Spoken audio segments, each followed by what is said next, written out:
tarot de Marseille, ça fait partie du patrimoine marseillais. La taromancie, c'est vraiment ce côté intuitif, divination, médium, voyance. Donc je la C'est retourne, encore- si ça m'évoque quelque chose, je te le dis tout de suite. Ouais, Oula, déjà une tombe, un squelette. ça m'évoque la mort. T'es quand même en train de me dire Que ça, tu tombes rarement dessus. Et que tomber sur celle-là, la toute première carte, c'est quand même un truc. Ma mère lisait les cartes, vraiment comme une voyante. Il va y avoir gain d'argent au jeu, attention aux yeux de monsieur. Les vacances d'après, il dit, vous savez quoi, on a gagné au loto, et par contre, mon mari, il a la cataracte.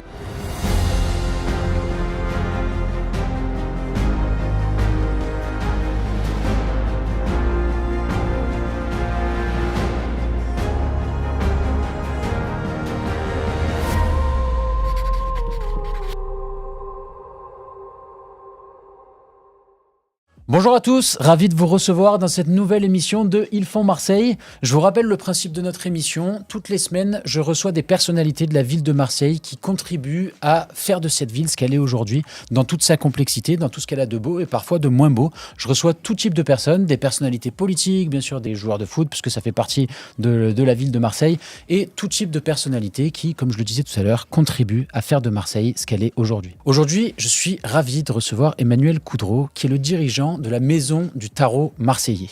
On va parler de nombreux sujets avec Emmanuel. Et en fait, cette interview, on va la faire en 3 temps. Dans un premier temps, on va parler de la vie d'Emmanuel, de comment est-ce qu'il est arrivé à travailler dans le milieu du tarot. Ensuite, on va parler de l'histoire du tarot lui-même, du tarot marseillais. Pourquoi déjà on parle de tarot marseillais? Quelle est son histoire? Comment est-ce qu'aujourd'hui il se développe? Et dans un troisième temps, je me ferai tirer les cartes par Emmanuel. Et d'ores et déjà, je préfère le dire, je n'ai jamais fait ça et je ne suis pas du tout un habitué de ce genre de choses. Donc j'y vais avec beaucoup de curiosité et j'ai très hâte de voir ce qui va se passer. Je vous rappelle que cette émission, elle est présente sur YouTube où vous pouvez nous suivre et où vous êtes déjà hyper nombreux à nous suivre. Vous pouvez également nous suivre sur toutes les plateformes de podcast et sur nos réseaux sociaux. On est hyper présent sur Instagram, on est hyper présent sur TikTok. Donc n'hésitez pas à vous y abonner. Et encore merci à tous ceux qui nous donnent de la force, qui partagent nos vidéos, qui likent nos publications et qui s'abonnent sur l'ensemble de nos réseaux. Encore un grand merci à vous parce que c'est grâce à vous qu'on peut vivre et c'est grâce à vous qu'on peut développer cette chaîne avec de super émissions comme celle-là. Mais on commence tout de suite. C'est parti. Emmanuel, ravi de te recevoir. Bonjour Benoît, ravi d'être là, merci pour l'invitation. Alors, pour commencer, on parle le tarot marseillais, le tarot de Marseille. Donc à Marseille, on parle pétanque, on parle pastis, on parle ballon, je parlais de l'OM tout à l'heure. Le tarot de Marseille, c'est pas une fierté nationale. En tout cas, on en parle un peu moins, non? C'est exactement ça. On a plein de choses à Marseille, le savon aussi, c'est Le vrai. savon, j'en ai pas parlé, ouais. Et le tarot de Marseille, on n'en parle pas. Quand on en parle aux Marseillais, ils savent ce que c'est par contre. Mais d'en parler comme ça, c'est pas le premier réflexe qu'un Marseillais pourrait avoir pour dire voilà ce qu'il y a dans ma ville. C'est assez étonnant et c'est un peu ça qui m'a titillé moi pour me plonger dans cet univers du tarot de Marseille parce que ça fait partie du patrimoine marseillais. Et Parce que toi, t'es Marseillais au départ. Hein. alors pas loin, je sais pas si j'ai le droit d'être là, je suis né en Avignon. Bon, tu contribues de faire la ville de Marseille. C'est la Avignon, région, c'est pas quoi. loin. Voilà, mon grand-père était Marseillais. Ça Ok. marche? Ça va, c'est bon, t'es Mon accepté. grand-père était Marseillais, moi je suis d'Avignon. Et effectivement, moi dans ma famille, le tarot de Marseille, c'est connu, quoi. C'est vraiment ça qui m'a amené, peut-être pas tout de suite, mais qui m'a donné cette sensibilité aux cartes. Ma mère lisait les cartes, vraiment comme une voyante. Mais le jeu de cartes classique, pique, cœur, carreau, trèfle, on pourra en parler tout à l'heure de cette histoire de classification de cartes, des familles de cartes que tout le monde connaît, quoi. Mhm.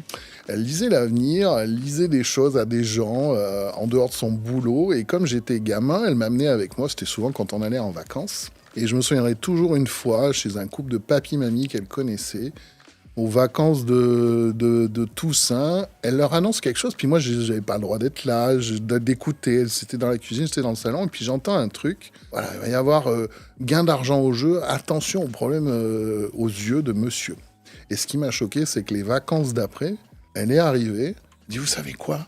On a gagné 500 francs au loto, et par contre, la bonne nouvelle et la mauvaise nouvelle, mon mari, il a la cataracte, des problèmes aux yeux, c'est assez grave. Ah ouais. Et je sais pas, j'avais 7 ans, ça je me souviens de l'âge, je me suis dit, mais comment elle fait, quoi? Sans jamais lui poser la question. Et je me suis dit, tiens, il y a un truc quand même. J'ai toujours essayé, moi, après, j'ai jamais compris comment elle faisait. Il y a les significations des cartes, ça veut dire ça, chance, réussite, amour, etc.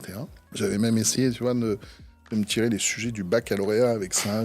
Ça n'a pas marché. J'ai eu mon bac, mais sans ça. Mais à la vingtaine, un truc qui est resté avec les oracles. C'est des jeux de cartes qui sont différents des tarots, qui n'ont pas de classification, qui te permettent de te connaître, faire un peu de la bonne aventure, des choses comme ça. Ça m'a toujours attiré. Je pense que les cartes, de toute façon, quand on est enfant, peut-être moi aujourd'hui, si, les Pokémon, ça reste encore ancré. Tu vois, il y a un truc de fétichiste un peu avec les cartes. On les collectionne, on les regarde, on les échange. Il y a quelque chose, ça m'a toujours fasciné. Mais là, c'était plus sur ce côté divinatoire. Bon, je n'avais pas de meilleurs résultats que ça. Et puis, bon, j'ai fait ma vie professionnelle. Et assez Donc proche. pas du tout dans ça. Pas du tout dans ça, dans la grande distribution. Ah ouais, rien à voir du tout, ok. Mais toujours à côté, un truc très ouvert à la spiritualité, à la connaissance de soi. Jusqu'à ce que je comprenne que un jour, je change de job par amour. Je suis venu à Marseille, tu vois, et j'ai ouvert la maison du tarot de Marseille il y a 11 ans, 2014, où on vendait du tarot de Marseille, des oracles, des pierres, des choses comme ça. Mais moi, c'était mon côté carte, tarot de Marseille qui m'intriguait. Et j'ai commencé à m'en servir. J'en avais déjà un, j'en avais déjà acheté un, mais sans m'en servir, en me disant, tiens, c'est compliqué ce truc, il faut apprendre les cartes, les significations, il y en a 78, comment ils font, bref.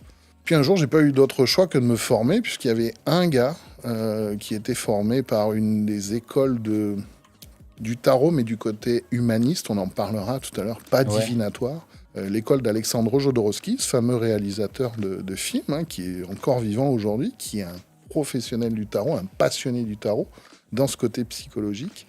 Et ça m'intrigue. Se dire, tiens, avec ces cartes-là, on peut se connaître soi-même, mais pas se prédire l'avenir, mais plutôt se préparer à affronter l'avenir. Se dire, tiens, là, j'ai une ligne que je vois avec mes propres ressources. Non pas des choses qui sont annoncées par une voyante. J'ai rien contre les voyantes, la divination, attention.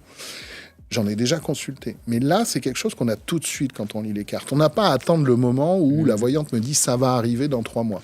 Bah, pendant toute cette période, tu as du doute, en fait. Moi, ce que j'aime bien dans cette façon de voir le tarot, c'est que ta réponse, tu l'as en sortant, quoi. Tu n'as peut-être pas la réponse de « oui, je vais y arriver », mais tu as une réponse qui va dire « voilà ce que moi, je dois faire, ce que je dois mettre en action ». Qu'est-ce que je dois connaître sur moi? Qu'est-ce que je dois mettre en relief pour être sûr d'atteindre cet objectif?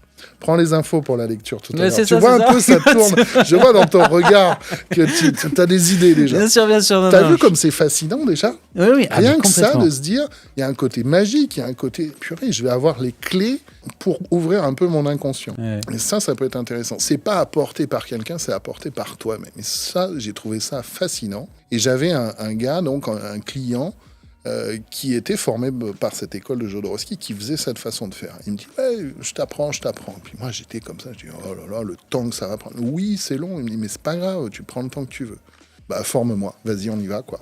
J'ai pas le choix. Donc j'ai mangé du tarot pendant 1 mois, tous les 2 jours, à éplucher toutes les cartes, voir les symboles archétypaux qu'il y a du Moyen-Âge. On en parlera de cette racine dans le Moyen-Âge. Et là, je me suis dit, mais c'est top, quoi. Et en rentrant dans ce côté pédagogique, connaissance de soi, ça m'a amené à aller gratter dans le côté historique. Comment c'est venu ce tarot à Marseille? Où est-ce qu'il était avant? Est-ce que ça a toujours été à Marseille? Qui a inventé ça? Pourquoi ces images? On y va, rentrons dans le dur tout de suite. Allons-y. Donc, déjà, pourquoi le tarot de Marseille? On disait en guise d'introduction, c'est assez peu connu, finalement, des Marseillais. Alors pourquoi est-ce qu'on dit le tarot de Marseille? D'où est-ce que ça vient, ça? Très simple. Il porte son nom, tarot de Marseille, c'est pas anodin. Fin du 19e, début du 20e, on est dans le début de l'ère industrielle, partout en Europe. À Marseille, il y a un businessman qui a des usines avec des imprimantes. Les premières imprimantes industrielles. Baptiste Paul Grimaud. Si vous regardez vos jeux de cartes, vous avez à la maison, il y a une chance sur 2 que ce soit encore cette maison d'édition qui est en face. Et Grimaud, il est dans une ville où il y a une bonne quarantaine d'ateliers artisanaux, de maîtres cartiers. C'est le métier des gens qui font les cartes, à l'ancienne. Et lui, il se dit, moi, j'ai des imprimantes, je vais les imprimer, mais de manière industrielle. Il joue au Monopoly, il achète tous les ateliers de Marseille. Il n'y a plus un seul artisan, il se crée un monopole, il imprime ses cartes. Grande nouveauté, c'est que ces cartes, avant lui, se vendaient dans des enveloppes. Ça ressemble un peu à des mottes de beurre, je te montrerai tout à l'heure. Et lui, il dit, on est dans l'ère nouvelle, j'imprime ça dans des boîtes. Et sur la boîte, il écrit début du XXe, ancien tarot de Marseille. Il a repris un jeu du XVIIIe siècle, de 1760, qui est très connu aujourd'hui, le tarot de Nicolas Convert, qui était un Marseillais, graveur de cartes, imprimeur de cartes. Et il le fait, mais avec des couleurs d'imprimante à l'époque. Donc il manque des couleurs, il n'y a que du rouge, du bleu, du jaune, du noir et le blanc du papier. Et ce jeu, vous le trouvez encore partout, à la Fnac, enfin, dans différentes enseignes, vendu tel quel. La boîte a un petit peu changé, mais c'est toujours marqué Ancien Tarot de Marseille. Moi, j'ai beaucoup de clients qui me disent « Je veux le tarot originel, c'est celui-là ». Quand je leur explique, c'est pas du tout l'original. Il est ni ancien, il est bien de Marseille, par contre. Hein, les usines étaient à Marseille. Je crois qu'il y a encore peut-être des vestiges de ces usines. Mais le jeu préexistait donc à son impression, largement. Ouais. Et ça vient d'où alors au départ ? Au départ, au tout départ, ouais. Il va falloir qu'on fasse Ils font l'Italie alors, plutôt qu'ils font Marseille. On a une piste sur l'Italie parce que vous montrez à des Marseillais le jeu de tarot de Marseille aujourd'hui, faites-le, essayez, vous leur montrez ces jeux de cartes. Il y en a peut-être là une grande partie qui ont peut-être des origines italiennes qui ont dit « Mais je connais ça, c'est le jeu de Scopa ». Scopa ? La Scopa. Ok. Et en fait, je me suis dit « Mais pourquoi ? Et en fait, ce jeu de la Scopa, quand ils voient les cartes du tarot, ils voient les mêmes cartes. Parce que c'est pas du piqueur carreau trèfle.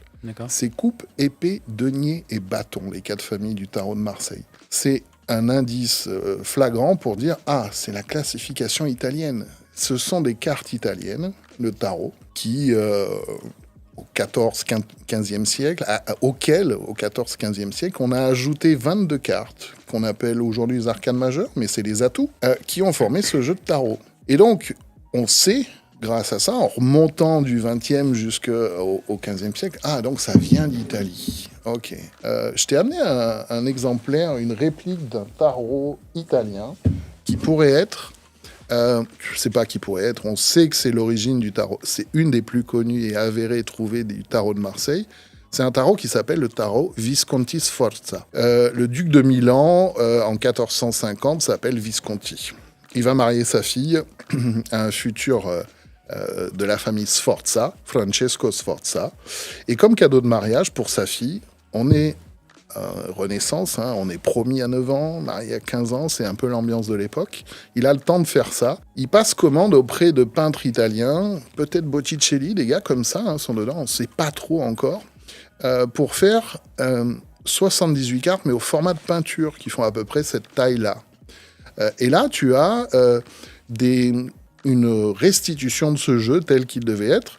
Je ne sais pas si ça se voit bien, mais le fond est un peu marron. On voit bien, ouais. En fait, imagine que là, c'est des feuilles d'or qu'il y avait à l'époque. C'est de l'enluminure, c'est de la peinture enluminée. Et là, si on connaît un peu le tarot de Marseille, on a une carte... Il n'y avait pas de nom, il n'y avait pas de numéro sur les cartes. Mais ces peintures ont servi à créer un jeu de tarot de 78 cartes. Il y a 3 exemplaires qui ont été créés. Ils sont tous conservés aujourd'hui. Qui reprend, sous forme de peinture, les icônes du tarot de Marseille. On a là la papesse, on a l'impératrice, l'empereur. L'empereur, on pense même que c'est lui qui s'est fait dessiner, le duc de Milan, Visconti, puisqu'on voit qu'il y a ces armoiries, 7 aigles noirs. Toutes ces cartes-là, c'est ces 22 cartes, si tu veux les voir, ces 22 peintures nous montrent que ça se passe en Italie du côté de Milan. Et que le jeu tel qu'on le connaît nous aujourd'hui, tel qu'il a été gravé différemment, là c'est de la peinture, c'est un autre boulot, clairement. Ce que faisaient les maîtres quartiers, c'était de la gravure sur bois. Ils imprimaient leur jeu avec cette technique-là. Les origines du tarot de Marseille viennent de ce côté-là. On sait même que peut-être que l'idée de le transformer en jeu de cartes pour jouer viendrait du côté de Florence. L'Italie, à l'époque, c'est des régions. Il y a Milan, il y a Florence, il y a Bologne, etc. Chaque prince, chaque duc a un petit peu son jeu au bout d'un moment. Ça devient même un petit peu un jeu de guéguerre entre eux. Il y en a un qui en crée un, moi je vais en créer un autre pour me moquer du tien, etc. Mais toujours avec ces mêmes images. Et c'est comme ça qu'il est venu sur les tables à jouer. Tu sais jouer au tarot ? Pas du tout. Justement, j'allais dire, c'est d'abord un jeu, après c'est devenu un support de voyance. C'est exactement ça. C'est ça, support de voyance, c'est ça taromancie. Mancie, c'est ce côté support. Il y a la cartomancie. On lisait l'avenir dans les cartes bien avant le tarot, mais pendant longtemps, le tarot a été utilisé que comme jeu. Les règles du tarot qu'on connaît aujourd'hui, c'est quasiment les mêmes règles que ce tarot.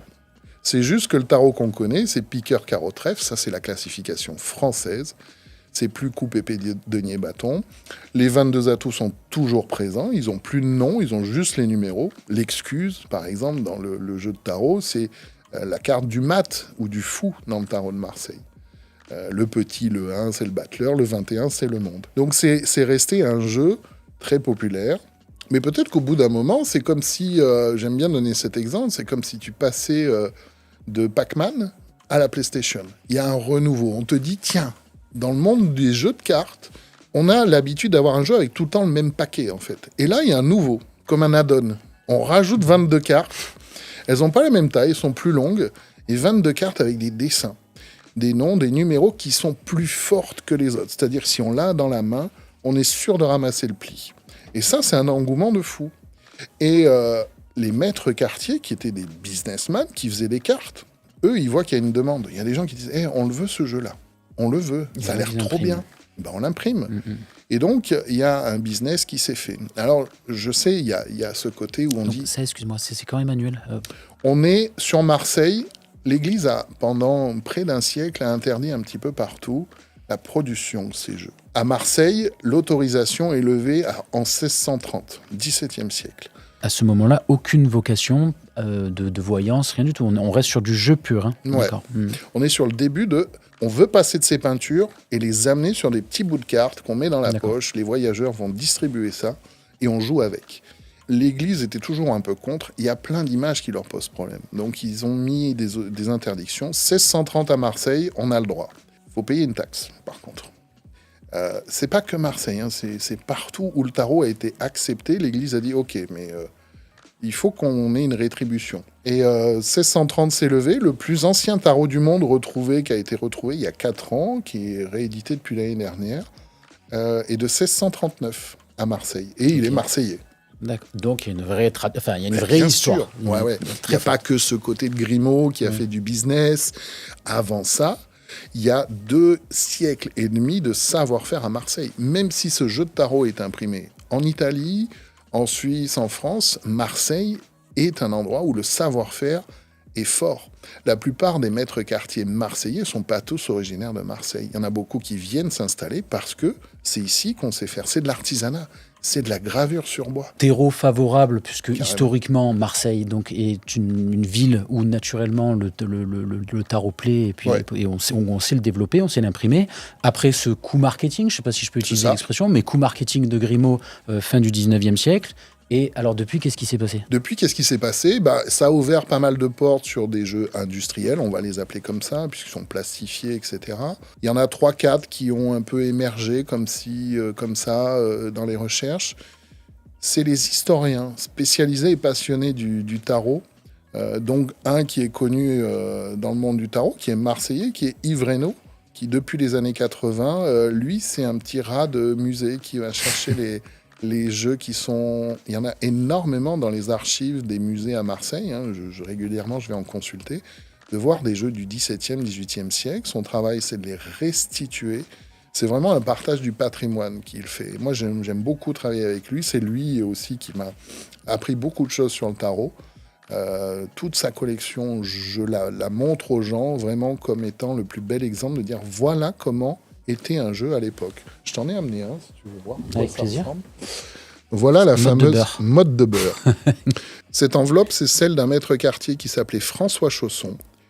L'enveloppe, dites-vous, c'est un timbre fiscal. C'est ça qui permettait de payer cette fameuse taxe. Le maître quartier devait, par ses propres moyens, se fournir le papier, graver une plaque de bois pour représenter ça avec ses armoiries et les infos nécessaires chez François Chausson, quartier et graveur demeurant rue Saint-Féréol, près l'Opéra à Marseille. Et donc, grâce à ça, donc il imprime ça à ses frais, il va déposer juste les enveloppes, un poste de police, les autorités, les percepteurs de l'époque, et quand il produit un jeu, il va repayer son enveloppe pour payer la taxe. Et là, il peut le vendre. Donc, c'est un timbre fiscal. S'il n'y a pas ça, c'est une fraude fiscale, en fait. Voilà dans quoi ils étaient vendus. Et ça, c'est le jeu de François Chausson restitué avec les couleurs de l'époque. C'est le jeu qui a été scanné, retravaillé, les couleurs rafraîchies. On se pose la question, comment étaient les couleurs il y a 2 siècles ?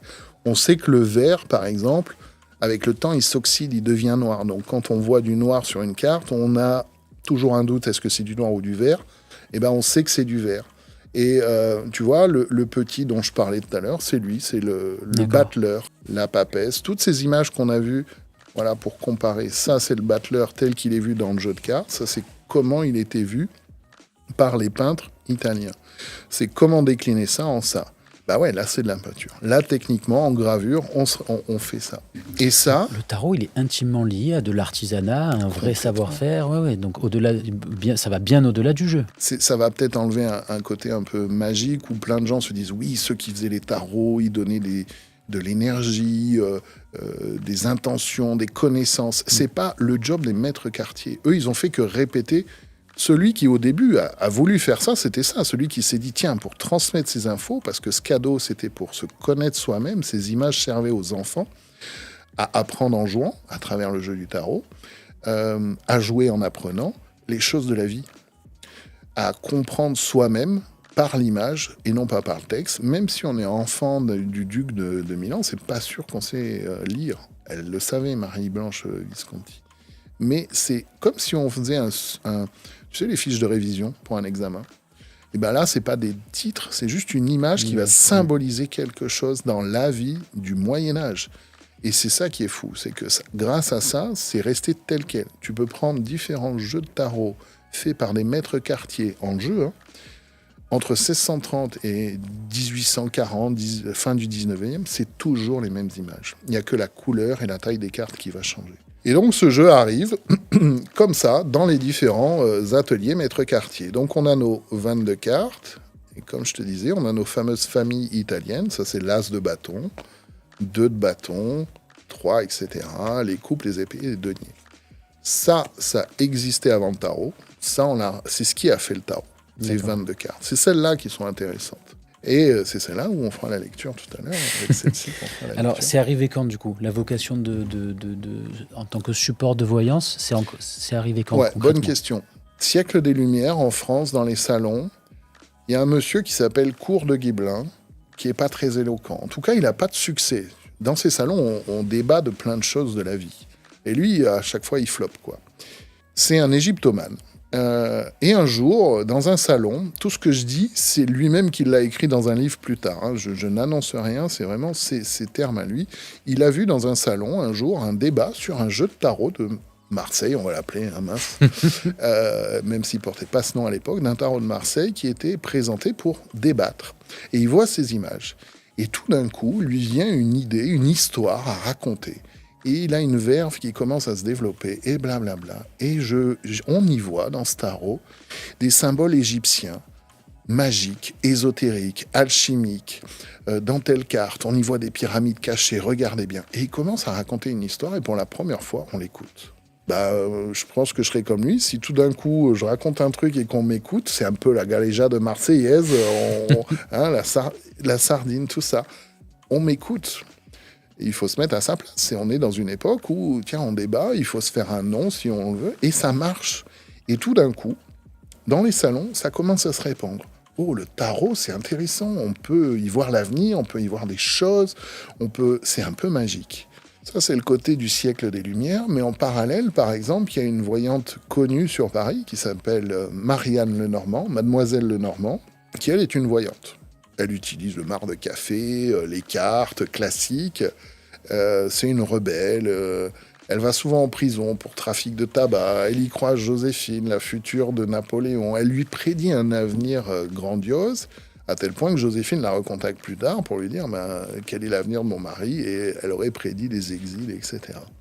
Mais cette Mademoiselle Lenormand, on a retrouvé dans ses affaires un tarot.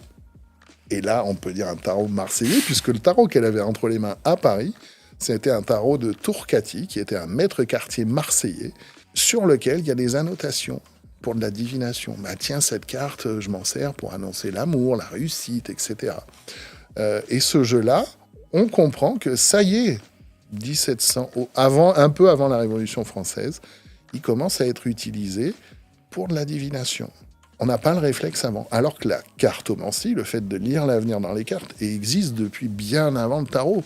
Là, on parle de taromancie. Ça y est, c'est parti. Et c'est ce qui reste le plus. Quand je parle aux Marseillais, vous connaissez le tarot de Marseille, Ceux qui le connaissent, oui, ma grand-mère lisait l'avenir, moi je lis l'avenir, je lis les cartes. C'est ça qui reste. Et c'est pour ça que je me suis dit, il faut que je parle de ce côté patrimoine, comment il a été fait. C'est des artisans. Les ateliers de maître cartier, c'était des vraies entreprises, ils vendaient sur la rue, ils produisaient sur place, ils imprimaient à tour de bras.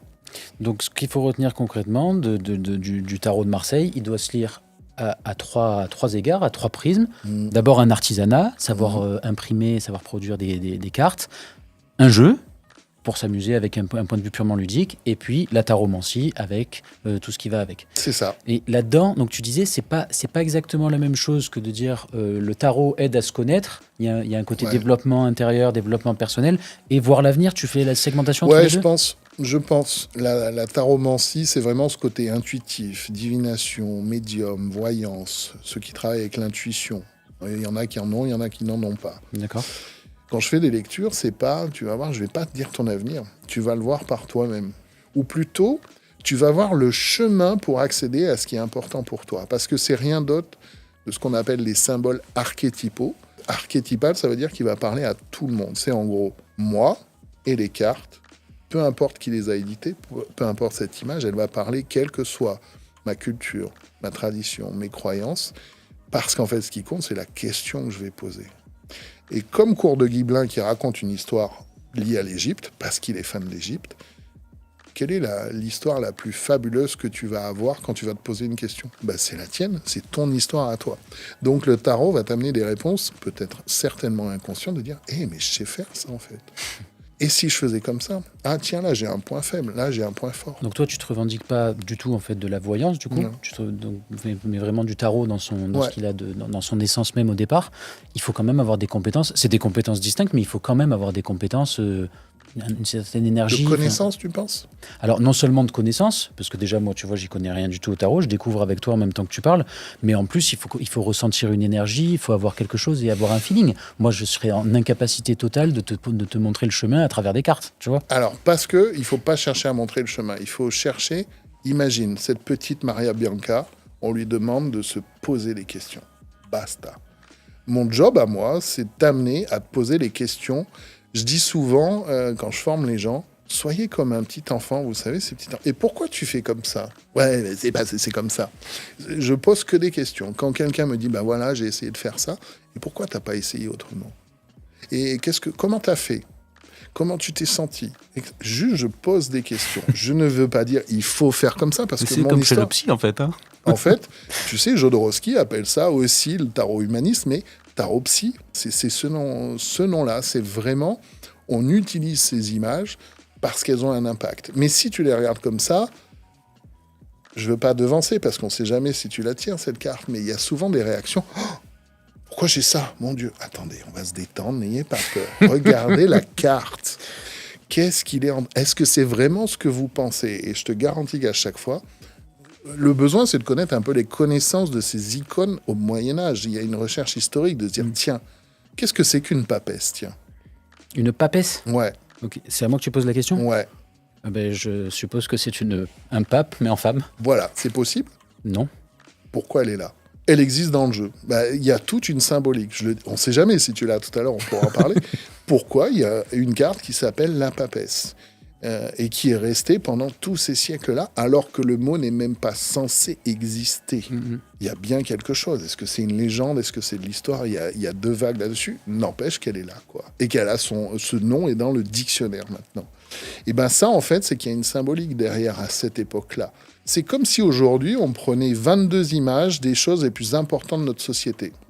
Il y aurait peut-être l'IA, il y aurait peut-être quelque chose qui va représenter, j'en sais rien, moi, l'entreprise. Le sport, le business. Le business, les réseaux sociaux. Il y aurait peut-être une carte qui présenterait ça. Et mettons-nous à leur place, à leur époque. Qu'est-ce qu'ils font pour garder une substantifique moelle ?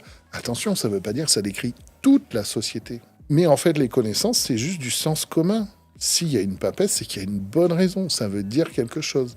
J'espère que tu l'auras, on verra dans la lecture. Je sais pas, tu m'expliqueras. Mais ouais. Elle a une symbolique, elles ont toutes une symbolique. Avant que tu puisses me tirer les cartes, je voudrais juste que tu puisses nous dire, même si on l'a un petit peu évoqué tout à l'heure, est-ce que tu peux nous rappeler, donc toi, tu as pris, c'est ce que tu disais, tu as pris des cours plusieurs fois par semaine. Donc si je reviens du début, initialement, ta maman déjà qui te fait grandir dans un terreau qui est favorable à ce que au moins tu t'y intéresses.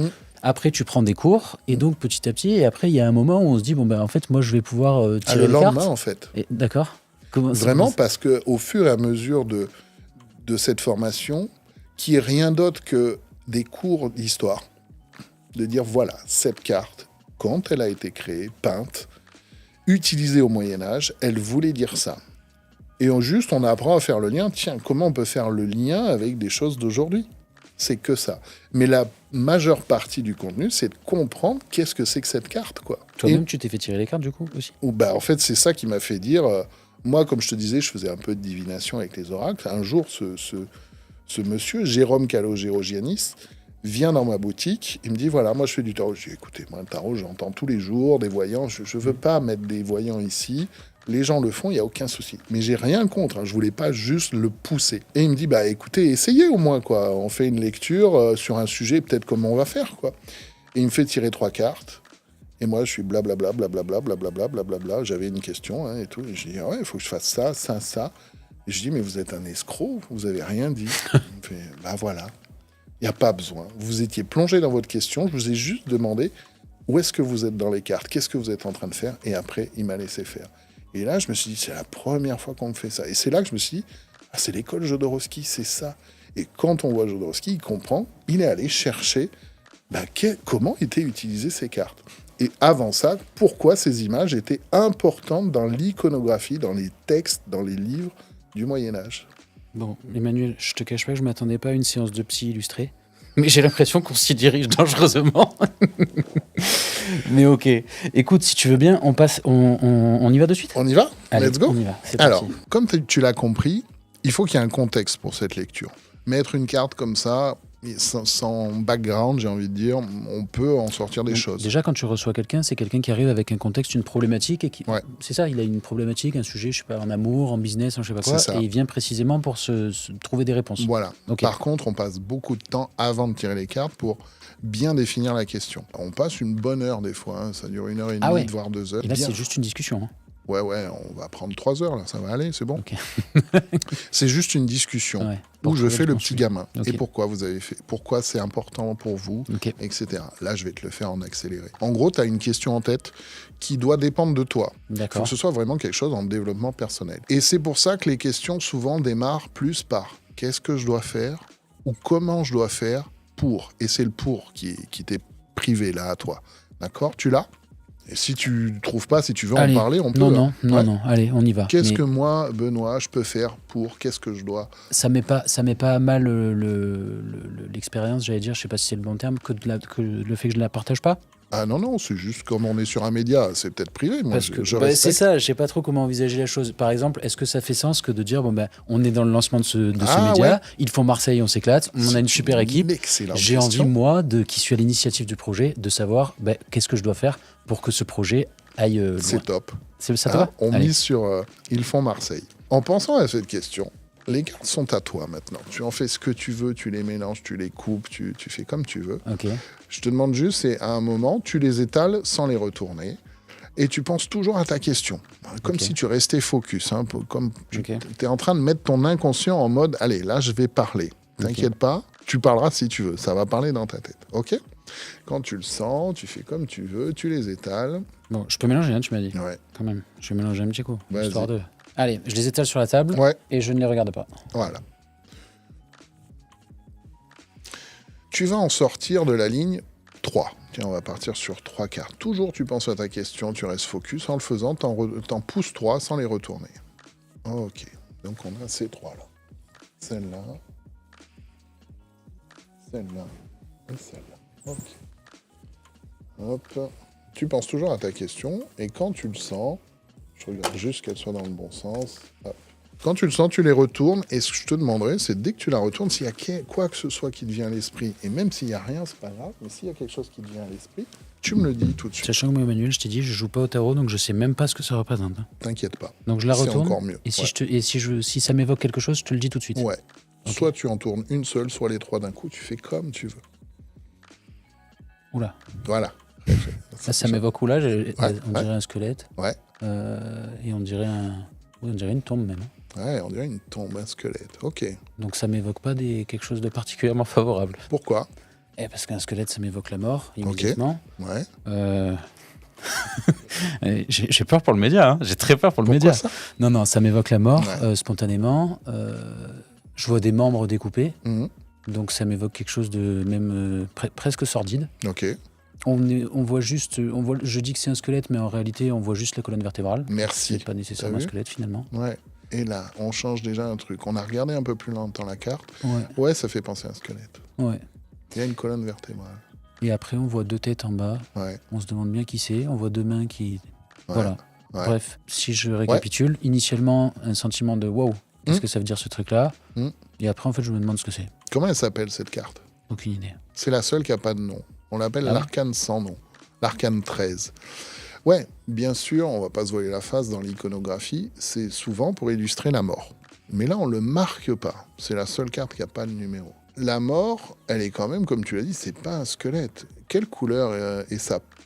Ben oui, c'est le rose Voilà. précisément qui m'a fait penser à la peau et Voilà. qui m'a fait dire que c'était pas un squelette. On a une couleur chair. Donc ça peut être soit un squelette, soit ça peut être quelqu'un qui a que la peau sur les os. Mhm. Oui, ça peut symboliser la mort. Mais la mort, ça ne veut pas dire que tu vas mourir ou que le média va mourir. C'est la fin de quelque chose, une mort. D'accord. D'accord. Donc peut-être un changement de stratégie, une stratégie qu'on Peut-être. laisse tomber. Et... En même temps, ça fait combien de temps que vous existez? Un mois. C'est tout récent. Ah oui. Est-ce que ça, cette carte, ce serait pas pour dire, tiens, ce qu'il y avait avant Ils font Marseille, puisqu'on est encore récent, est-ce qu'il n'y a pas eu sachant qu'on parle de toi, là, vis-à-vis de ce média, ouais. hein, est-ce qu'il n'y aurait pas eu une remise en question de se dire, tiens, j'arrête complètement un truc, je lance ce nouveau truc, ce nouveau média. On peut y voir même une sorte de paysan, tu vois, il a une faux. Ouais, on peut dire la faucheuse, elle a la faux. Oui, mais en général, la faucheuse, elle a la faux en l'air, comme ça. Jamais comme si elle était en train de moissonner. Et un paysan, quand est-ce qu'il utilise ça? Il utilise ça au mois d'août-septembre, au moment des moissons. Il récolte quelque chose. Il récolte quoi, un paysan, au moins, à cette époque-là? Il récolte du blé, c'est le fruit de son travail de toute une saison. À cette époque-là, les gars qui font ça, bah, ils sont comme ça, ils sont maigres. Ils ont la dalle. Parce qu'en plus, ce qu'ils vont produire, il y en a une grande partie qui va partir aux seigneurs. Eux, ils vont en avoir. Mais là, dans leur réserve, il n'y a plus de farine, quoi, en fait. Donc, c'est normal. Par contre, ils sont obligés de le faire, le taf. Il n'y a personne d'autre qui va le faire. C'est compliqué, c'est fatigant. Ils sont plusieurs. Là, on en voit un. En général, ils font ça en ligne. Hein. Ils chantent, ils se donnent du rythme. Il faut faire super gaffe à ton voisin, parce que tu dois l'aider aussi. Si tu n'es pas en rythme, ben, quand tu vas avoir ta faux sur la gauche, tu risques de couper la main droite de celui qui est à ta gauche. Donc, c'est peut-être ça, les mains, les pieds. Même lui, il a un pied qui est coupé. On ne voit pas bien sur cette carte-là. Donc, c'est aussi pour montrer qu'il y a de l'entraide. Tout le monde est en galère. On récolte les fruits d'un travail. Septembre. Vous avez démarré quand, donc, si ça fait un mois? Octobre, c'est ça? Ben, en fait, non. La première vidéo est sortie en octobre. On a lancé en septembre. Tiens donc. Alors, si tu vois, là, on pourrait faire un raccourci. Oui, c'est la moisson, on est d'accord. Moi, je te dis, voilà, il y a eu un truc où il y a la fin. Moi, j'ai envie de te dire, toi, Benoît, tu es en train de récolter les fruits de ton travail. Là, tu es peut-être en train, comme lui à l'époque, ben, de commencer à moudre le grain, quoi, en faire de la farine maintenant. Tu vois, il y a quelque chose qui se monte. Moi, je serais intéressé de voir les 2 autres cartes, quoi. On y va, moi aussi. Pareil, tu me dis s'il y a un truc qui te vient. Là, je suis plutôt plus rassuré. Ouais.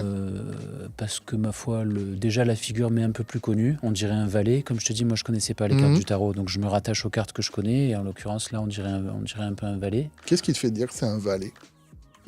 Il ressemble comme 2 gouttes d'eau, à part qu'il est blond, au valet de trèfle. Ouais.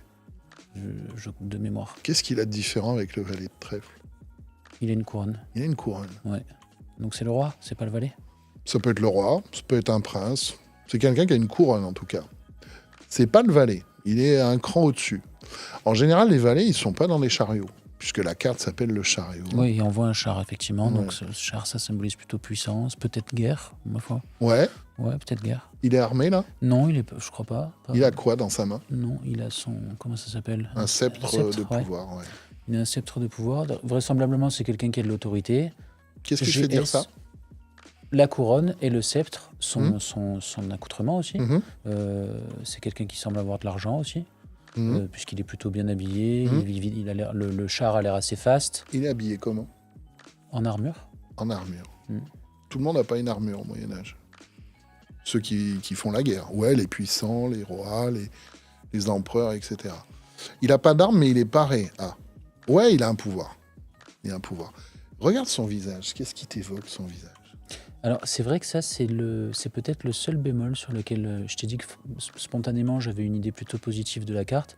C'est peut-être le seul bémol qui m'évoque quelque chose de pas forcément très positif, c'est son visage. Il a l'air assez cerné. Ouais. Ouais, il a l'air fatigué de cette. Il a l'air fatigué. Mm. Pourquoi il serait fatigué, d'après toi? Certainement parce que s'il est dans le faste et dans l'opulence, c'est qu'il a beaucoup travaillé. Mm. Et que s'il a beaucoup travaillé, il est fatigué. Ouais. Sauf que là, il n'est pas en train de bosser comme lui, là. Non. C'est comme si... Là, je fais une petite interprétation. C'est comme si tu es en train de me dire, le boulot est fini, et il se met dans un chariot. Pourquoi on se met dans un chariot? Pour avancer en travaillant moins, Ouais, à titre personnel. tu vois. C'est en gros, on cherche un moyen d'avancer, le chariot, c'est jamais pour aller en arrière. Et on a 2 chevaux. On a 2 chevaux. Qu'est-ce qu'ils ont, ces chevaux, de particulier? Déjà, on voit pas leur arrière, Ouais. leur arrière-train. On voit que l'avant et on voit qu'ils ont 2 pattes avant, mais on voit pas leurs 2 pattes arrière. Ouais. Et ils ont pas l'air non plus particulièrement en forme. Eux. Ils ont les yeux un peu noirs. Ils ont pas l'air particulièrement en forme et particulièrement réjouis. Ouais. Ils vont dans quelle direction? Et c'est vrai qu'ils vont dans des directions qui semblent Ils un peu vont dans opposées. des directions opposées. Ouais. Pourtant, ils regardent tous les deux Ils regardent tous les deux du dans même la côté. même Ouais. direction. Il y a un truc qui montre, voilà. Est-ce que avant d'aller plus loin, est-ce que tu te vois dans cette carte? Moi, je suis entrepreneur. Et donc, en tant qu'entrepreneur, alors je ne sais pas si je suis le roi le roi du chariot, mais en tout cas, effectivement, je suis amené à prendre des décisions. Et quand on prend des décisions, eh bien, effectivement, on a des gens, on a des collaborateurs avec lesquels on travaille. Et ces collaborateurs, parfois, ont des visions ou des envies qui sont contradictoires. Et je me vois assez dans cette carte, dans la mesure où ça fait partie de mon quotidien que d'aligner les directions. Ouais. Le seul truc, là, c'est qu'il n'a pas de rêne pour tenir les C'est chevaux. vrai. C'est vrai. J'irais te poser la question, est-ce que tu penses avoir les rênes Tu parles moi dans mon quotidien aujourd'hui? si tu te vois là à sa place? Relativement, oui, je pense que oui. Là, pour le coup, moi, je pense avoir les rênes. Voilà. Comment il ferait, lui, pour prendre les rênes, ce personnage? Qu'est-ce qu'il doit faire? Eh ben, il doit soit descendre Ouais, et aller chercher des rênes, ouais. soit trouver, par exemple, il a son rideau au-dessus, soit défaire le rideau. et Ouais, peut-être par exemple. utiliser- Il y a ouais, peut-être, tu vois, du rafistolage. J'essaie d'utiliser ce qu'il y a là pour dire, c'est tiens. ça, du bricolage. Ouais. Essayer de bricoler un peu. Ouais. Ouais. Ce qui est intéressant, c'est qu'ils regardent tous les deux, là, les chevaux. Et lui aussi, d'ailleurs. Et lui, un petit peu, il est légèrement de côté sur sa droite, Ouais, comme s'il regardait dans cette direction-là. ouais. Là, j'irais un peu plus loin en te disant, tiens, s'il y avait des questionnements là-dessus, est-ce que ça serait pas bon, des fois, régulièrement, de rappeler à tes chevaux, à tes équipes, les gars, ouais, c'est dur en ce moment. Oui, on a besoin de se mettre dans un chariot. Faut pas qu'on oublie qu'on est en train de récolter les fruits du travail. C'est que le début, quoi. Tu vois? Je rigole, c'est assez fou, c'est le genre d'échange qu'on a eu tout récemment. Et on a même Sérieux? changé de dimension managériale en interne parce que justement, moi je disais j'amène la vision et après derrière, c'est bon, il n'y a plus qu'à dérouler l'opérationnel. Et finalement, les équipes sont alignées, on a la vision, on sait que ça va être un peu difficile, mais on sait où on va et donc il n'y a pas de raison que ça ne marche pas. Tu vois la notion de vision? Tout le monde a la même vision. Il y a juste un cheval qui va pas dans le bon sens. C'est juste essayer de lui dire, tiens, je sais pas, peut-être, hein, il y a un truc à faire avec lui en tout cas. Hein. Ça veut pas dire qu'il faut pas comprendre pourquoi il veut là-bas. C'est vraiment, tiens, mais t'es d'accord que c'est cette vision-là? Allez, ton corps, maintenant, il doit aller avec ton esprit. Ce serait intéressant de voir quel est ce personnage.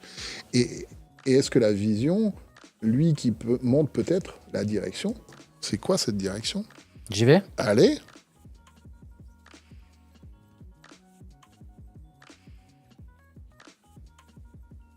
Pareil, ce qui devient. Regarde bien. Je vais me rapprocher parce que ça fait un peu tour de Babel de loin. Ah ouais, c'est exactement ce qu'on a essayé de reproduire par cette image-là depuis le Moyen-Âge. Ok, Alors, ce qui me vient spontanément, c'est quelque chose d'assez... c'est très coloré, il y a des tas de couleurs qui sont utilisées, mais il y a des tas de points un peu partout, donc ça donne un sentiment de fouillis, peut-être un peu avec le gars qui tombe là, Mhm. en bas de la carte. Ouais. Celui qui est à côté, et qui est celui-là, là, on ne sait pas trop ce qu'il a, lui, on se demande même s'il n'est pas en train de vomir, je sais pas. Ah, ouais. Je sais pas. Et au sommet de la carte, écoute, au sommet de la carte, j'ai du mal à comprendre exactement ce que c'est.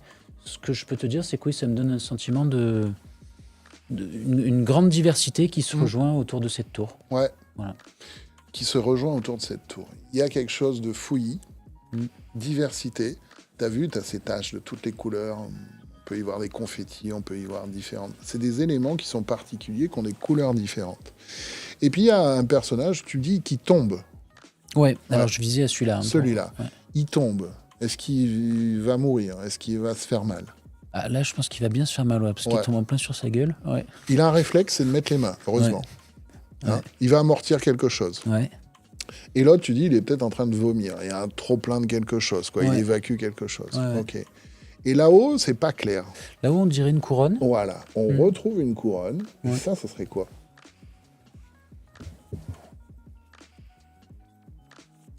Je me demande si c'est pas le soleil en haut à droite. Tu l'as vu? Il est là. On voit un petit quart de soleil. Et après, je sais pas si c'est de la fumée, c'est assez curieux. Ouais. Ça vient comme ça ou ça part comme ça? Non, ça part du soleil et ça descend vient vers du la tour. soleil. Ouais. Il y a quelque chose du soleil.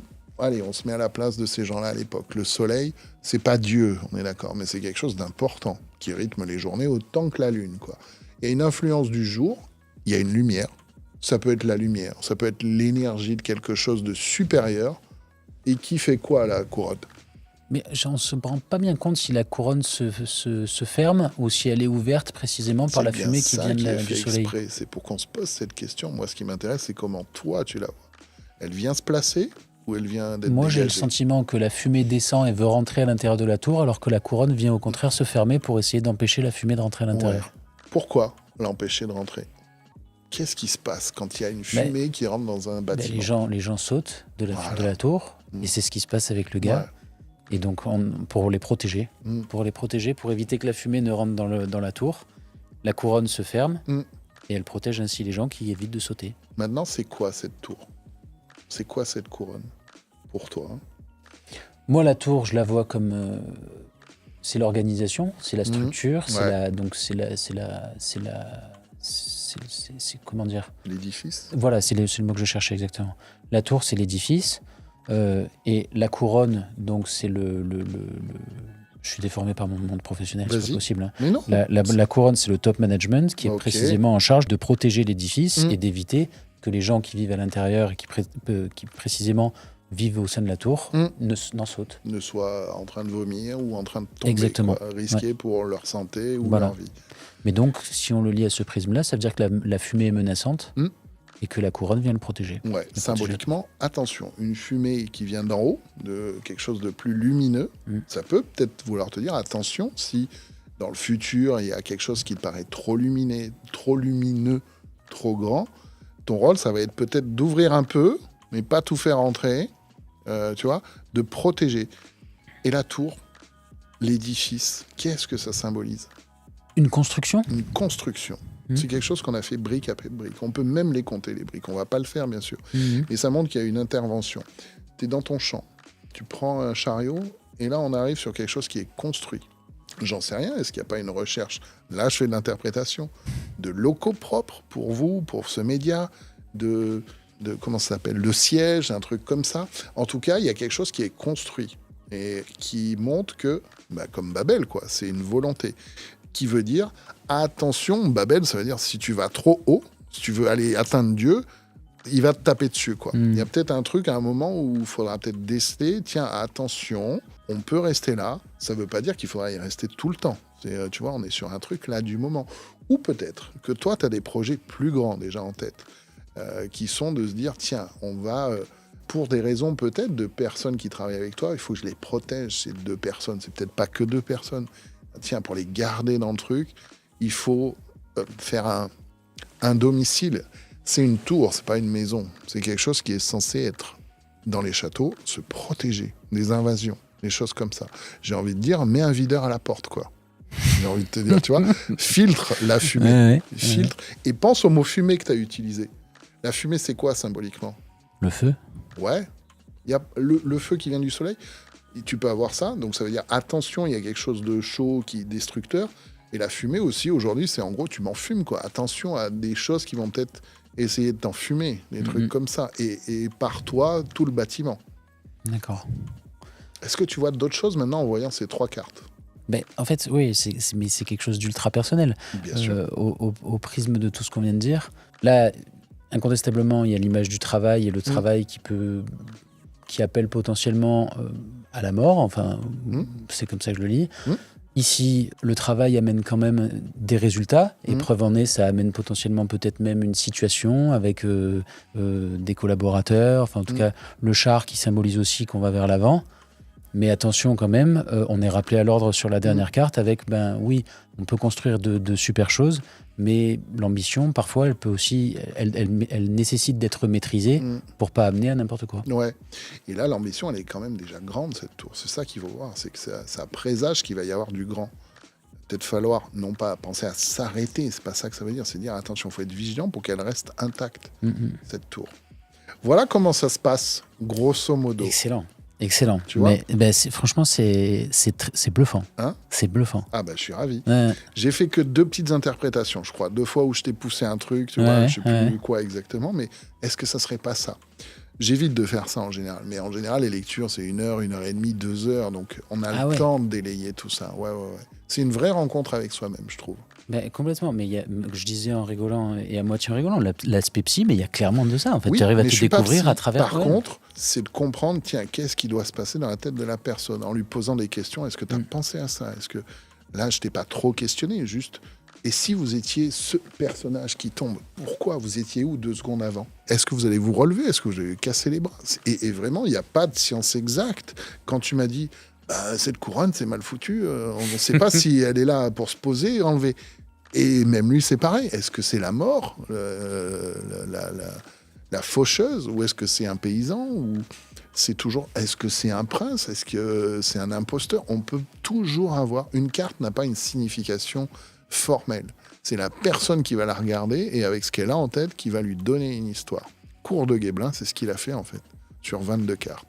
Et vous voyez, ça raconte, ça. Je sais pas ce qu'il a pu raconter. Mais je questionne l'aspect rationnel de la démarche. Je me permets juste. Bien sûr. Est-ce que d'après toi, c'était écrit que j'allais tirer ces cartes précisément parce que c'était ces cartes-là qui conviennent au moment, ou est-ce que j'aurais pu tirer n'importe quelle autre carte et ça m'aurait amené une grille de lecture différente sur les événements aujourd'hui ? J'ai peut-être une vision là-dessus qui peut peut-être un peu changer de souvent, où les gens vont me dire oui, on pourra pas savoir. Je pourrais mettre ma main au feu que si c'était 3 autres cartes différentes, parce que c'est du hasard, ça aurait amené aux mêmes conclusions ? tu aurais eu des conclusions similaires. Ah ouais ? J'en suis persuadé. Le problème, c'est qu'on ne peut plus le vérifier. C'est trop tard. C'est fait, quoi. Tu vois ? À part peut-être se dire, on fait 3 cartes, on les tire, on les retourne pas. Moi, je regarde discrètement les 3, je les remets dans le paquet et on en retire 3 autres. On fait la lecture et à la fin, on retourne les 3 dernières. Ça pourrait être un exercice. J'ai jamais fait. Jamais. Parce que moi, j'ai cette conviction et je le vois, j'ai des personnes qui viennent régulièrement, peut-être 1 ou 2 fois par an. Jamais sur le même sujet. J'ai jamais eu quelqu'un qui est venu 2 fois pour le même sujet. Okay. Mais quand c'est 2 sujets différents, si elle me dit « Ah tiens, l'autre fois, j'ai eu cette carte. » Miam, miam. Moi, j'attends de voir. À la fin, est-ce que vous avez vu exactement les mêmes choses que la dernière fois ? Ben non.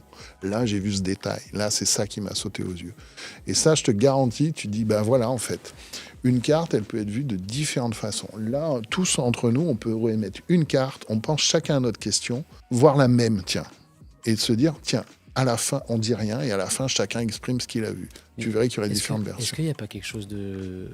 Est-ce que ça ne crée pas une sorte de fatalité ? Parce que finalement, en fait, la manière dont tu appréhendes ton état émotionnel du moment influe largement la manière dont tu vas percevoir la carte. Peut-être que si j'étais dans une humeur très noire, je t'aurais dit sur la première carte, bah, évidemment, c'est un squelette. Donc quelqu'un qui serait dans un état d'esprit assez négatif, pour des raisons diverses, il lui arrive un événement traumatique, etc., mais est-ce que ça ne va pas le conforter dans une vision très très noire qu'il a de sa situation ? Ouais, effectivement, ça peut arriver. Mais nous, ce qu'on cherche, c'est sur le moment présent, comment je dois faire. Parce que demain, il sera peut-être en bonne forme, il peut aussi le faire, cette lecture, avec une vision plus positive. À ce moment-là, moi, mon travail, c'est plutôt de comprendre, tiens, il n'y a que du négatif qui sort. Est-ce que ça ne serait pas ça la question de départ ? Non pas qu'est-ce que je dois faire pour améliorer mon business, mais qu'est-ce que je dois faire pour être plus positif vis-à-vis de mon business ? D'accord. Et ça, c'est vrai que c'est un peu touchy des fois de le déceler, parce que je suis pas psy, encore une fois. Mais quand on a une personne qui va y voir que du négatif, on prend. Je suis pas en train de dire non, il faut pas la voir comme ça. Hein. C'est ok. Pourquoi vous voyez ça comme ça noir ? Pourquoi cette deuxième carte vous la voyez noire ? Pourquoi cette troisième carte vous la voyez noire ? Juste en posant des questions. Et souvent, enfin en général, quand tu appuies comme ça, bah oui, en fait, c'est peut-être moi qui suis noir. Ok. Pourquoi ? Qu'est-ce qu'il y a en ce moment qui pourrait faire ? Ben, juste, je suis fatigué. Ok. Et pourquoi vous êtes fatigué ? Pourquoi ? Je suis un gamin. Est-ce que toi, tu t'es parfois retrouvé dans des situations, donc admettons, là, tu me tires les cartes, et moi, ça m'emmène vers une conclusion qui est, je sais pas, tu vois, je me dis, en fait, ça m'amène à tirer une conclusion qui m'emmène à faire une bêtise. J'ai jamais eu ça. Tu vois ? Jamais eu ça. Je dirais, par exemple, je dis n'importe quoi. Ouais. En fait, je me rends C'est compte la que ce merde, média, je vais faire si on ça, parle mais de je- ce média, Ah. en fait, il faut que je le coupe. Il faut que je le coupe, alors que ce serait une énorme connerie. Et je dis, il faut que je le coupe, et tout me conforte. Donc, Ouais. dans l'idée qu'il faut que je le coupe. Est-ce que tu t'es retrouvé dans cette situation ? Jamais. Jamais. À chaque fois, j'ai toujours eu des gens qui m'ont dit là, j'ai un chemin pour aller vers un truc. Positif ou pas, j'ai envie de dire, il n'y a qu'eux qui le savent. Mais encore, ils le sauront qu'une fois que l'action sera faite, quoi. J'ai jamais eu de gens qui m'ont dit tiens, je vais quitter mon job. Et si j'en ai, je leur dis attendez là, non, c'est pas ça le truc. Là, vous avez une direction et parce qu'elle vous conviendrait pas, vous voudriez aller là. Si vraiment c'est justifié par ce qu'elle a dit ou quoi que ce soit, après c'est son libre arbitre. Ouais, il y a toujours ce danger-là. Mais je trouve que dès qu'on parle avec l'inconscient, il n'est pas là pour nous mettre dans le mal. Il est là pour nous trouver la meilleure façon, la moins pire. Excuse-moi Emmanuel, juste pour être sûr. Donc toi, tu places bien tout ça, tu le places sur un aspect éminemment... Je parlais de rationalité tout à l'heure. Tu le places sur un aspect éminemment psychologique. Il n'y a pas d'intervention d'énergie, Non. de rien du tout. Non, Toi, tu évacues même tout dès ça. le début, je dis, on va faire travailler votre inconscient. Voilà, c'est ça. De ce que j'ai appris en hypnose, c'est que l'inconscient, il est là pour trouver les meilleures solutions, jamais pour te mettre en galère. Je donne souvent cet exemple de commencer à fumer, pour les gens qui veulent arrêter. C'est en général, c'est soit tu veux faire comme papa-maman, soit comme les grands, soit comme tes amis autour de toi qui fument pour appartenir à un groupe. Je dis pas que c'est tout le temps ça, attention. En fait, ton inconscient, il te dit, voilà, t'es tout seul dans ton coin à la récré, t'as envie d'être avec tes amis, de rigoler avec eux. Quel est le meilleur moyen de faire ? Si t'es pas drôle, si t'es pas, j'en sais rien, tu vas peut-être, je fais un cliché, mais peut-être te dire, allez, pour appartenir au groupe, je veux ça. Et puis 20 ans après, tu dis, putain, je suis le seul à me geler dehors, à fumer ma clope, et tout le monde reste à l'intérieur à rigoler. Et là, tu dis, je veux arrêter de fumer. L'inconscient, il est toujours là. Il fait la balance entre ce qu'on veut vraiment, ce qu'il veut vraiment, et ce qui est possible, mais qui va rester dans notre protection de l'intégrité la plus profonde. Il ne va pas te faire prendre des décisions, je vais me suicider alors. Est-ce que néanmoins, les gens qui viennent consulter chez toi, quand tu demandes à te faire tirer les cartes, c'est que tu veux des réponses. Ouais. Si tu veux des réponses, c'est qu'il y a des questions qui restent aujourd'hui sans réponse précisément. Oui. Donc, est-ce que c'est plutôt des gens qui sont dans le besoin ou qui sont dans l'incertitude ou pas particulièrement? Tu as Non. tout type de personnalité. J'ai beaucoup moins de gens qui viennent pour du désespoir. Et souvent, c'est des gens qui disent « Mais vous faites pas de divination ?» Non, on fait pas ça. Et ça m'est déjà arrivé 2 fois en 11 ans. Des personnes « Mais je veux savoir si je dois quitter mon mari. » Non, c'est pas ça qu'on va faire. Je suis pas une voyante. Allez voir si vous voulez, mais moi, non, c'est pas ce qu'on fera. D'accord. Et j'ai plutôt souvent des gens, parce que je l'explique avant n'importe quel rendez-vous, attention, c'est pas de la voyance, c'est pas de la divination, c'est un travail sur vous. Moi, je vais rien vous annoncer.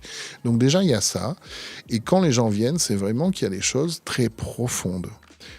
Dans le sens, je suis pas en train de dire que relation amoureuse, c'est pas profond, mais très profonde dans le sens, qu'est-ce que je dois améliorer ? C'est très souvent des gens qui ont pris conscience de ça tient de moi en fait, quoi. Et que la réponse à est-ce que je vais trouver l'amour, on l'a pas en sortant de cette lecture. Par contre, on sait comment faire pour s'en rapprocher, pour être plus serein avec ça. Moi, je suis pas en train de dire vous allez sortir de là, rencontrer l'amour. Je suis là pour vous montrer par vous-même, vous questionner sur Comment vous pourriez faire pour que ce soit plus serein, plus libéré, plus en confiance, des choses comme ça? Et je reviens un peu sur la question que je t'ai posée tout à l'heure, parce que c'est vrai que, en même temps, je te dis, il faut vouloir répondre à des questions, Ouais. et en même temps, il faut être suffisamment bien sur ses appuis pour Mmh. pouvoir faire ça. Parce que tu vois, j'aurais pu très bien, au moment où je t'ai dit oula, je tire la première carte, j'aurais pu te dire ah mais c'est terrible ce qui va m'arriver, donc du coup Alors ça va ça mourir. m'arrive à chaque fois qu'il y a cette carte. Ah, voilà, bah oui. Voilà. Bon, t'inquiète, moi de ce point de vue-là, ça va. Mais non, mais c'est très simple à questionner. Si je te demande, oula quoi? Qu'est-ce qui se passe? Bah c'est la mort. Je vais mourir. mais c'est Et ça. que tu as une personne qui est en train de dire, oh là là, je vais mourir, et qui ne reste que focus Bah oui, et qui là-dessus. peut rester focus Eh et ben, qui va tirer derrière les conclusions sur les deux autres qu'au prisme de ce qui s'est passé sur la première, à savoir je vais mourir. Ouais, tu vois?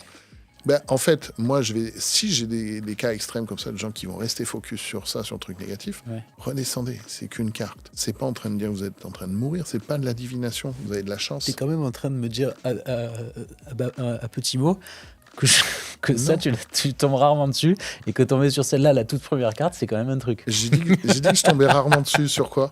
La mort. Oui, j'ai toujours cet effet waouh. Oui. Rarement de gens qui vont dire oh, je vais mourir et qui te gardent ça pendant toute la lecture. Mm. Alors, ok, regardez, comme on a fait là. Ok, ouais. Qui c'est? Tout de suite, t'as dit ah, on voit sa colonne. Ouais, bah dans un squelette, on voit sa colonne aussi, en fait. Ouais. Après, tu m'as dit ah, c'est la couleur. La couleur a une symbolique aussi. Mm. Et dans tous les jeux de tarot, il est jamais autrement que couleur chair, couleur jaune qui est associée à la chair aussi dans certaines images du Moyen-Âge. C'est sûr que s'il avait été tout noir ou tout blanc, bah là, je serais mal pour induire la personne à bien regarder. Le chariot, il peut être vu tout autant négativement par des gens. La maison Dieu, c'est aussi une carte où les gens font oh là là, Ah ouais c'est le chaos, tout s'effondre. Il y a quoi qui s'effondre? Non, au contraire, elle a l'air Et stable. là, Oui, mais c'est des sur premières l'arcane marches, je pense, 13, ouais. elle s'appelle la mort, mais la mort, c'est la fin de quelque chose. Ça veut pas dire que c'est finito. C'est pas lui qui est mort. Il est debout encore. Il est pas en train d'agoniser. Ouais, c'est le symbole d'une iconographie qui dit il va y avoir la fin de quelque chose. C'est la fin d'un cycle. Ouais. Ouais. Et un paysan, ouais, s'il cueille pas son blé, il va pourrir sur place. Donc son job, c'est de le couper, de le tuer. Et du coup, toi, alors, tu as des. On parle de clients, je sais pas comment. Ouais, Ouais. oui, Dans les clairement. clients qui viennent te voir, parce que finalement, je pourrais venir te voir quasiment, non peut-être pas toutes les semaines, mais on pourrait se poser ce genre de questions une fois par mois, ce serait pas déconnant. Non. J'ai besoin d'avoir une grille de lecture sur un certain nombre Complètement. d'événements, que ce soit, là on l'a fait sur le média, on pourrait le faire sur une activité, ma boîte, ma copine, n'importe quoi. Ça T'as serait des pas gens déconnant. Voilà, parce donc que- t'as des gens qui viennent te voir régulièrement comme Non, ça. pas autant. Comme je te dis, c'est une fois, 2 fois par an. Mais Ok. ça serait pas déconnant, Bah ouais. parce qu'en fait, quand est-ce qu'on se pose les questions de nos soucis? Bah, tous les jours, dès qu'on C'est se ça. réveille, en fait. Mhm. Si on se les répète tous les jours, c'est qu'on n'a pas trouvé la solution. Eh ben, tirons une carte tous les jours.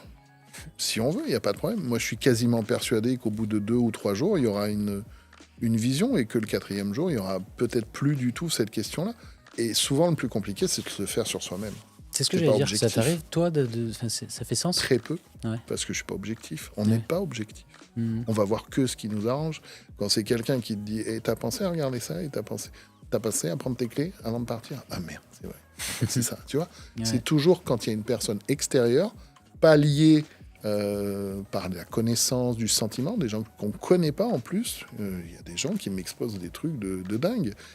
Et il faut le respecter, ça c'est précieux. C'est que si c'est venu sur le tapis, c'est que ça a une importance. Donc les soucis, ouais, on se pose des questions tous les jours. Pourquoi on ne pourrait pas tirer une carte tous les jours? C'est juste qu'au bout d'un moment, si on le fait 365 fois sur le même sujet tous les jours, c'est qu'on n'a pas trouvé la réponse, quoi. Ce n'est pas possible. Ouais, d'accord. Emmanuel, rappelle-nous où est-ce qu'on peut te trouver? Parce que du coup, moi, je reviendrai peut-être. Eh ben, avec grand plaisir. Donc la Maison du Tarot de Marseille, c'est 4 rue Méry, dans le 2e, à Marseille, bien évidemment. Génial. Voilà. Un grand merci.